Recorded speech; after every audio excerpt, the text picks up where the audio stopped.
फट गई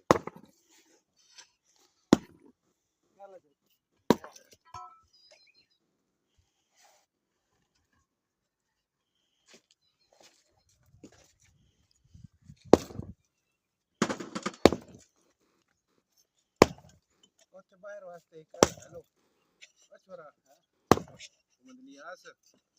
बाहर वाली होजी वास्ते ढक्कन जा रख लो यार ढक्कन